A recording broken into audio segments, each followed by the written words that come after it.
Chers frères et sœurs qui aiment Dieu de tout votre cœur, la question que je vais aborder ici est, je dirais, fondamentalement théologique. Dans la profession de foi concernant Nicée-Constantinople, on dit de Jésus, on dit de lui qu'il est engendré, non pas créé, et consubstantiel au Père. Consubstantiel au Père, je pense que c'est parfait. Mais le mot engendré, ça pose problème. Je vais vous lire ici la définition du mot engendré en français. On dit, par exemple, d'abord, quelle est la différence entre engendrer et enfanter? Difficulté au sens concret de procréer. Enfanter ne peut se dire que d'une femme. S'agissant d'un animal féminin, on dit mettre bas. S'agissant d'un homme, on dit engendrer. Évidemment, ici, ça concerne le Père Céleste. On dit, engendrer, produire quelque chose, le faire naître, causer, déterminer.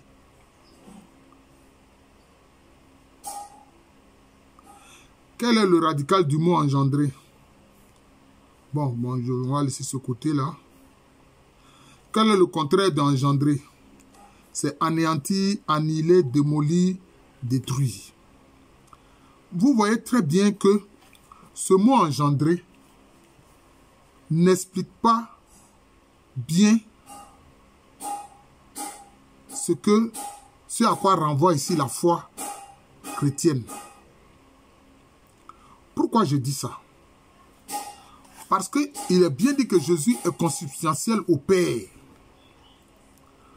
En fait, Jésus est la parole.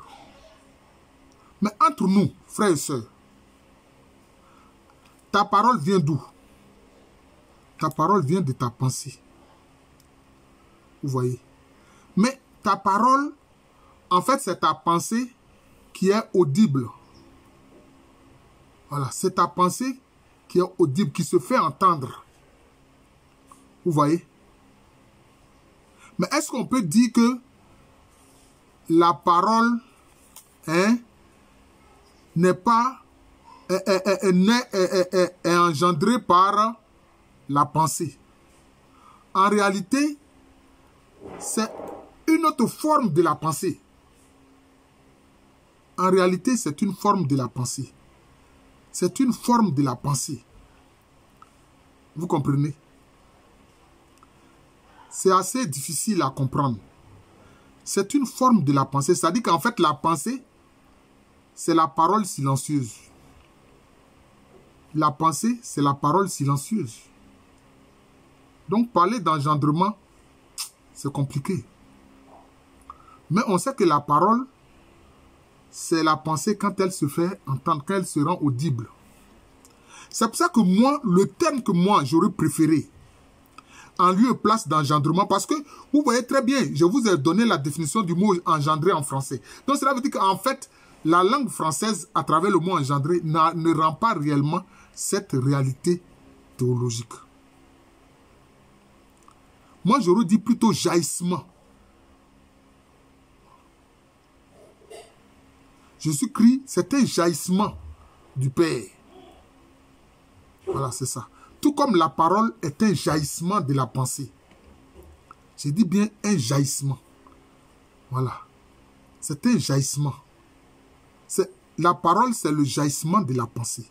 Jésus-Christ est le jaillissement du Père. Mais c'est pour ça qu'il a dit, qui m'a vu a vu le Père. Qui m'a vu a vu le Père. Le Père et moi, nous sommes un. Philippe, tu es avec moi depuis si longtemps. Et puis tu ne me connais pas. Mais qui m'a vu a vu le Père. Tu demandes après le Père. Mais tu m'as vu, tu as vu le Père. Parce qu'en réalité, la parole est un jaillissement de la pensée. Et le Christ étant la parole du Père, il est un jaillissement du Père Céleste.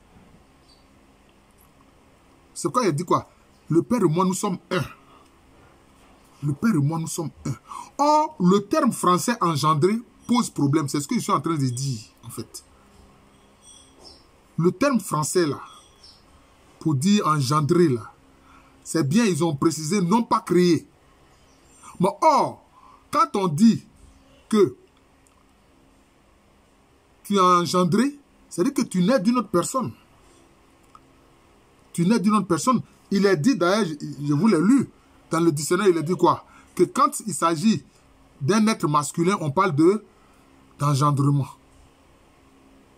On parle d'engendrement.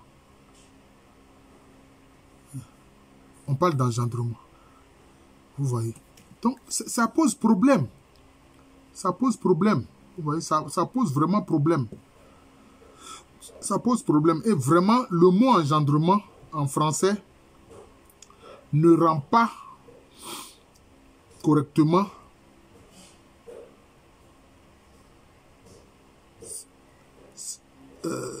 cette vérité théologique.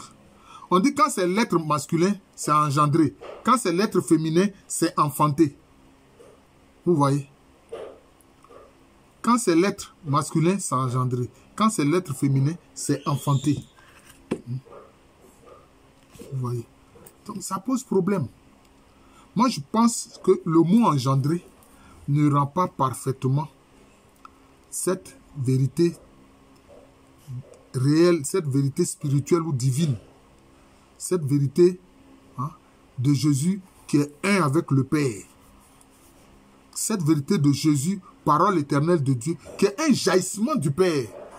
Parce que entre nous, votre pensée et votre parole, c'est la même chose.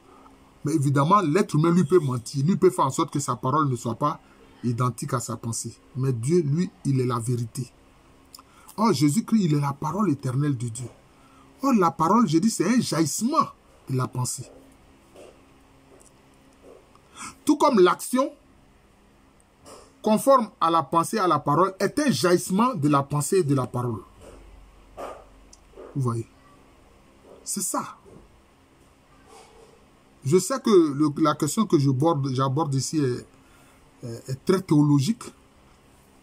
Mais moi, je dis, et je répète, pour qu'on me comprenne, que le mot engendré de la langue française ne rend pas bien le fait que Jésus-Christ est parole éternelle du Père.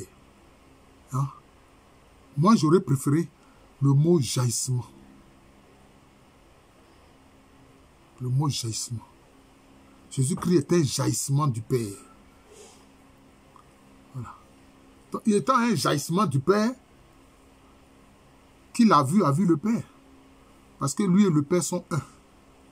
Je ne vais pas parler beaucoup pour ne pas que, pour certains, cela soit encore compliqué. Voilà, parce que les questions théologiques sont vraiment assez délicates.